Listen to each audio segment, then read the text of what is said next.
To you, thank you for joining us. Remember, this is the first online update of the top stories on KTN Prime. Remember, you can stream this live at www.ktnkenya.tv. You can follow us for news updates on at KTN News KE. I'm Linda Ogutu. Let's take a look at the top stories at this hour.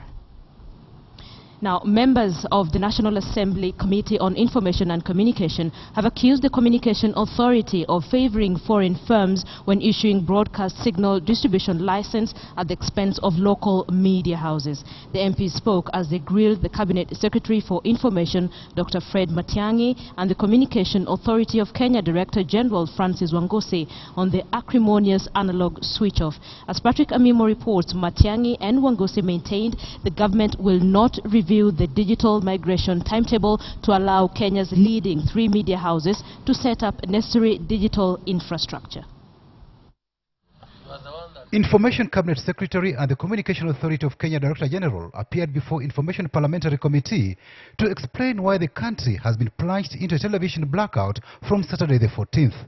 The Communication Authority boss told lawmakers the Commission was enforcing a Supreme Court ruling which upheld country digital migration timetable set by the Commission. The Communication Authority of Kenya gave notices to all broadcasters to ensure that they comply with the rule and switch off by midnight of Friday. Of course, immediately the 3 media houses reacted and said they are not going to comply, they will defy. The only alternative left to us to enforce the law was to go and get the search warrants and go and switch off the analog transmitters. And bearing in mind that the deadline for digital migration is 17th of June 2015, why don't we look at these things in terms of perhaps having 30th March as a deadline for everybody, such that those who are not ready right now can be given until 30th of March. To us, and even the government, it will be equivalent to having a mother having given birth to a baby and then you take a baby and say, can you please take her back into the womb, which is impossible. We will be firm and insist that we respect the timetable that has been given by the regulator.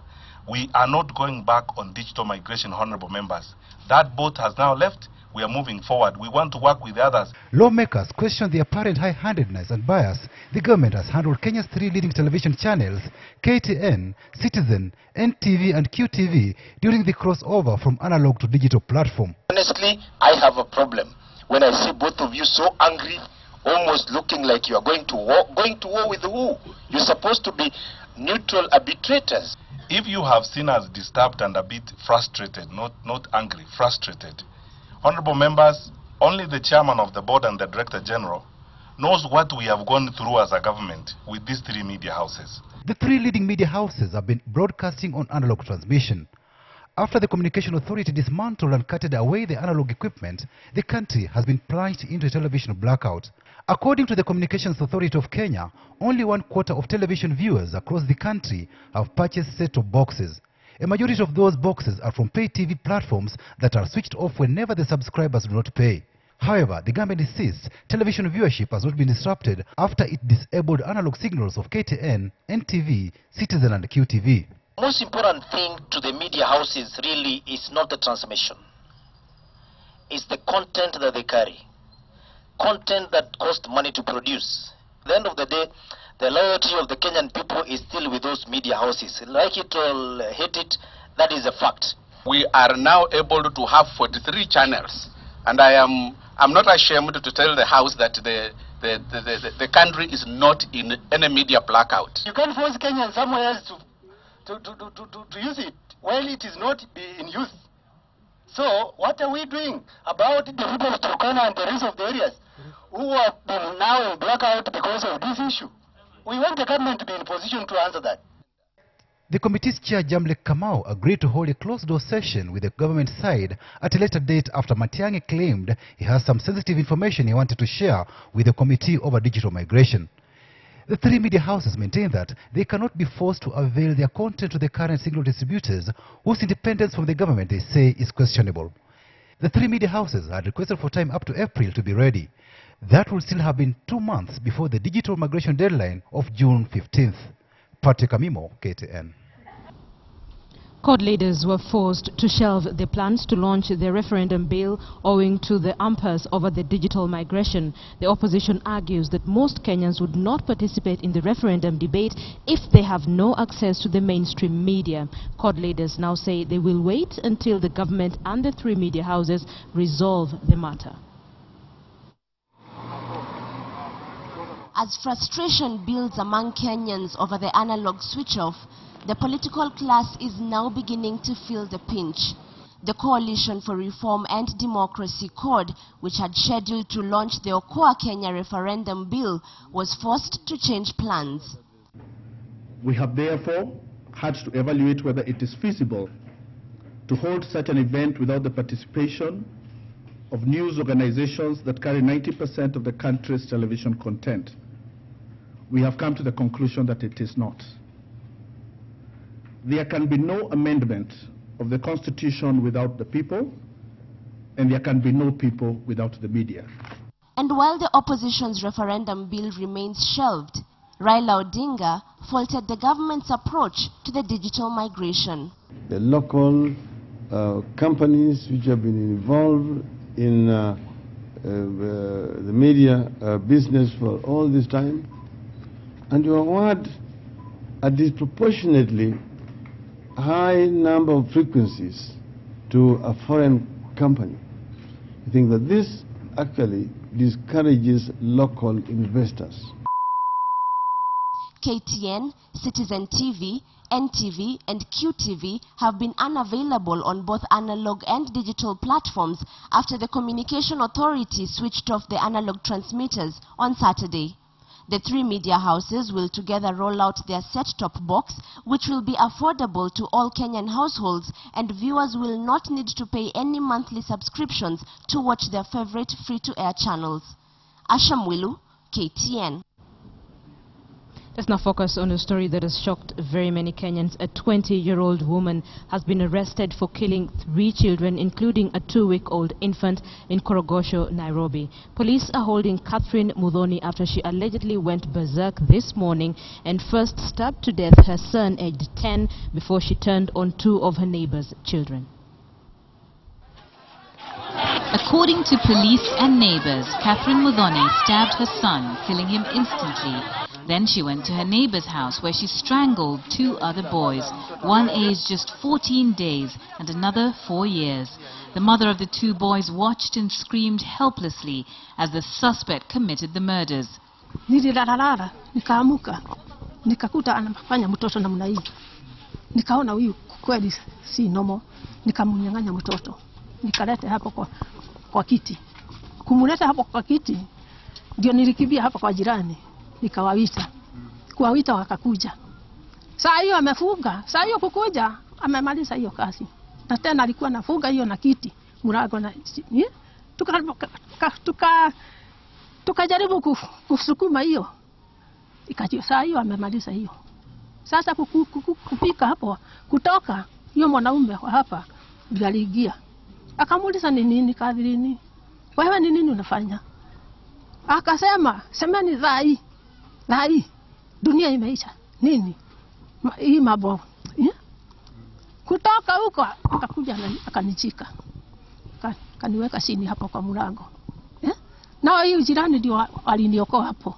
Kuniokoa, huyo msichana akakuja akapita bio bio. Mpaka huko juu, akafuatwa na hawa. Ndio nasikia huko juu alienda kufanya hiyo mambo alifanya. A witness said police on patrol in the area saved the woman from an irate mob that wanted to lynch her after learning of the deaths. The mob had cornered the alleged assailant when police rushed to her rescue in the 9 a.m. incident. A new global campaign to scale up the war on HIV and AIDS among adolescents has been launched. This comes as statistics show that infection and deaths from AIDS in this group has increased dramatically. Najma Ismail has the details. To make some brief. President Uhuru Kenyatta has called on the Ministries of Health and Education to ensure that school children who are living with HIV and AIDS receive treatment and are protected against stigma from fellow students and teachers.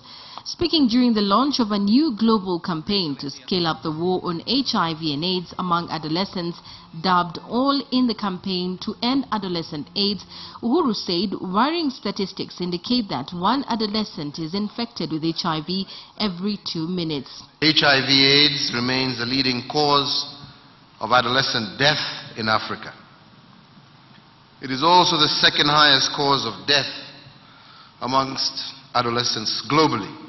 On his part, the Director of Medical Services, Dr. Nicholas Muraguru, said that AIDS is the leading cause of death among adolescents in Africa and the second highest killer globally in the same demographic. 15 to 19 years old age group, we are still way back because only close to 25% of them know the HIV status. The campaign brings together governments, UN organizations and civil society groups in Kenya and across the world. Najma Ismail, KTN. The National Cohesion and Integration Commission is requesting the national government for more funds to conduct its peace programs in northern Kenya. The commission says major milestones have been made in Moyale town to bring peace in Wajir and Mandera areas, but a lot of work remains to be done. Umwagigaji wa damu ambayo haitakiwi kamwe imeenda chini kabisa. Na ni kwa sababu ya juhudi ya viongozi wa kitaifa kutoka wilaya kaunti za Wajir na Mandera, na also viongozi kutoka kaunti hizo mashinani. In this meeting we were trying to address and emphasize the need to continue with this peace. But unfortunately, all our efforts have been curtailed because of lack of support, financial support that we envisage will be given to the committee in order to deal with all the tasks that come out of the process. Evanson Kamau Waitiki, landowner said to have agreed to sell his land near the Likoni Channel to the government, has disowned the deal. The landowner, who is said to have sold his land to settle squatters, expressed shock at the promise made by the Lands Cabinet Secretary Charity Ngilu and the National Lands Commission Chairman Mohamed Swazuri. Ataregesha title hii kwa serikali, yani amesurrender the title to the government, so the land is now public land. Tulikuwa tumekubaliana na Rais Uhuru Kenyatta ya kwamba sasa tutachukua hati miliki ile ambao iko na jina la Waitiki, akiturudishia hiyo. Sasa ndio tutaingia hapa tufanye physical planning. Let's now take a look at business news. The National Treasury has released 5.6 billion shillings to compensate landowners affected by the construction of the standard gauge railway. According to Kenya Railways, the National Land Commission on Friday released 475 million shillings as compensation payment to the affected persons in the project. The government began acquiring land needed for the project back in December 2014, but has hit hurdles along the way. The news comes just days after the contractor for the SGR project, China Roads and Bridges Corporation, announced it had just half the land needed to complete the project. According to CRBC, of the 472 kilometers the standard gauge railway line is expected to cover, it had only managed to secure 200 kilometers.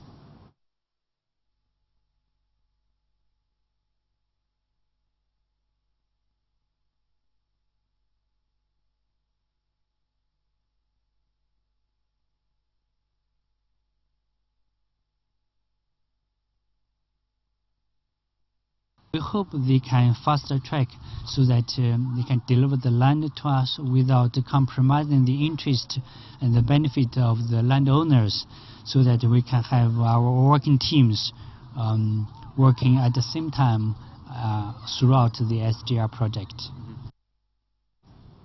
Right, listen, this is good news for Kenyans. Power consumers could see a significant drop in prices as power producers continue injecting renewable power onto the national grid. KTN, the country's largest power producer, is this Thursday set to add 280 megawatts of power from its all-carrier plant, gradually reducing input from thermal power generating sites.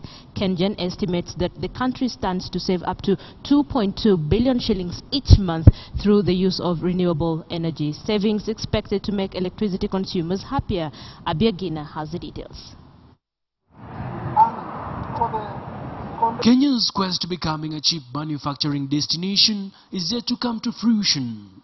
This has mainly been held back by the high cost of power, which has in effect seen the country become a rather uncompetitive market on the global front.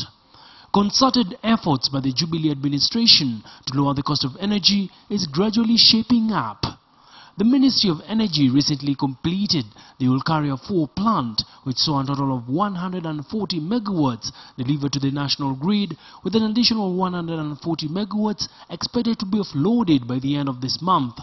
President Uhuru Kenyatta is set to officially commission the second part of the 280 megawatt Olkaria project on Thursday, flanked by Rwanda's President Paul Kagame. The project has cost $1 billion, with the government fully funding the $320 million needed for the drilling of the wells. Geothermal power has cut electricity bills by about 30% since August, following the drop in the fuel charge from 7 shillings and 22 cents per kilowatt hour in July to 2 shillings and 51 cents this month. The energy mix currently sees geothermal power account for 48%, while hydroelectric power contributing 43%. Other energy sources such as wind and solar power are still undertapped. Power from wind has doubled over the last 1 year, with Kenyan's wind farm at the Ngong Hills generating 4.8 gigawatt hours, up from 2.3 gigawatt hours in a similar period last year. Kenya has for the last 5 years been working to tap the estimated 10,000 megawatts of geothermal power in the Rift Valley, with an ambitious target of 5,000 megawatts added to the national grid by 2017. Abiagina, KTN Business. TPS Eastern Africa, that is the holding company for the Serena Group of hotels and lodges, has issued a profit warning for its 2014 financial year. The group expects its profits to drop by more than 25% as a result of reduced tourist activity in the country. The group posted 973 million shillings in pre-tax profit in 2013. In a statement to the Nairobi Securities Exchange, TPS management says it's faced serious business challenges in Kenya that had a ripple effect across its East Africa operations. TPS also cites the introduction of value-added tax on tourism services and park fees as a deterrent to Kenya as a tourist destination. Its half-year result, TPS announced 71% dip in net profit, which stood at just 41 million shillings in July. TPS also operates in Rwanda, Mozambique and Tanzania and Uganda as well. Being the only listed hotelier on the bourse, the company's results serve as a dipstick to just how the tourism sector is performing.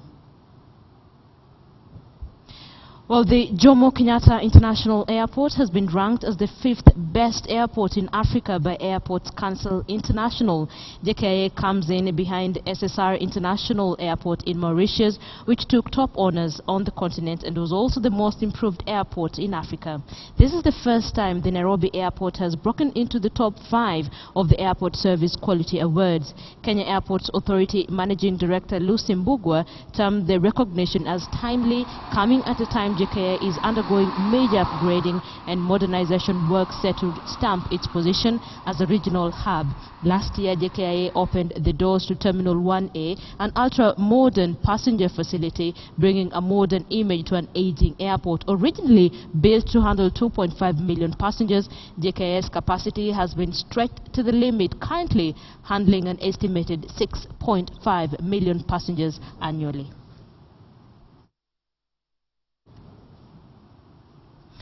Thank you for staying with us. Remember, you can stream this bulletin at www.ktnkenya.tv. You can follow us as well for news updates on at KTN News KE. Of course, you're keeping abreast with the top stories online. Let's take a look at sports now, and athletes taking part in the national trials for the Africa Junior Championships went through thorough vetting to ensure those who met the age limit only took part. Representatives from various schools whose students were invited for the trials teamed up with AK officials to enforce the age rule. The trial ends on Wednesday, after which the team to represent Kenya at the Continental Championships in Addis Ababa next month will be named. Age cheating has always been an issue when it comes to sports, and more so where events with an age limit are concerned. Athletics Kenya has over the years been faced by challenges when putting together teams to junior and youth track and field events. The Africa Junior Championships are set for the 5th to 8th of next month in Addis Ababa, Ethiopia, and the national trials for the championships kicked off Tuesday after verification of documents. So we look at the documents that are given by the government, and we confirm that they are, first of all, they are the ones, and the documents are legal and they are correct, and then we clear them. The age limit for the junior championships should not exceed 19 years, and Athletics Kenya has empowered its regional officials to enforce the age limit rule by using schools' records to verify the age of the participants. So we go back to schools also and check and find out when was, even those who have left school, we would like to find out when was this individual in school, when did he or she finish school, what were the records like, and whether they tally with the records that we have seen today here. The trials that kicked off late Tuesday afternoon will come to an end Wednesday. In some selected preliminary results, Hosea Cheroyei won his heat to qualify for the 1500 meters finals. Anthony Kipto and Gilbert Kwemoi also made the cut for the finals. In the 5000 meters race, Julius Tangi, Victor Kosgei, Meshach Letim and Peter Kiprerem qualified for tomorrow's finals. Most of the athletes will be hoping to use the championships as a launch pad for their career. Matumaini yangu naomba Mwenyezi Mungu ili trials ikikamilika niende kuwakilisha Kenya kule Ethiopia. The Ethiopia-bound athletes will be unveiled after the trials. Lane Washira, KTN. The hills around Chemase and Chemedale will reverberate with rally cars during the season opener of the KCB Kenya National Rally Championships event in Kisumu. Nakuru-based driver On Karai will lead 37 drivers who have enlisted to compete. 2 new Ford Fiesta, a few Evos, Subaru N-Series cars, and 3 S2000 cars are among the machine's motorsport spectators will enjoy around the Sugar Belt. Take a look. Defending Kenya National Rally Championship title holder Balev Singh Chaga will be driving a Mitsubishi Evolution 10 and will be second off the ramp after his Kabras Sugar teammate On Karai. The 2015 KCB Kenya National Rally Championship season opener has attracted a star-studded lineup that includes 2 new Ford Fiestas R5s, another spice to this year's title chase. And now we're having a new generation cars which are very quick. They need to be tested, and that's why we have the toughest rally, in the world. Of course, it's a thrill to see new machines coming in, but we always see also the cars are as good as the drivers and the people in it, be it the navigator or the driver. So I guess it's time for us to just sit and see what's going to happen in Kisumu. Fans in Kisumu will also witness the rivalry in the 2-wheel class drive, as drivers including Eric Bengi, Alex Railangi and that class champion Leonard Varase will be chasing for a podium finish. Last year's Kisumu course was friendly to drivers, but the onset of the rains will add to the challenges drivers will face. We've done our groundwork very well. The rally is going to be very smooth. Unfortunately, it rained very heavily last night in Kisumu, and we're expecting more rain on Friday or so. Do not come to prove yourself as a spectator that you can compete with the rally cars. These guys who does rallying, they have years of experience. After Kisumu, action moved to Nanyuki between April 4th and 5th this year. Moses Wahesi, KTN Sports. That's our online update of the top stories tonight. Thank you for watching. Remember, you can stream this live at www.ktnkenya.tv. You can follow us for news updates on @KTN News KE. I'm Linda Ogutu. Have a good night.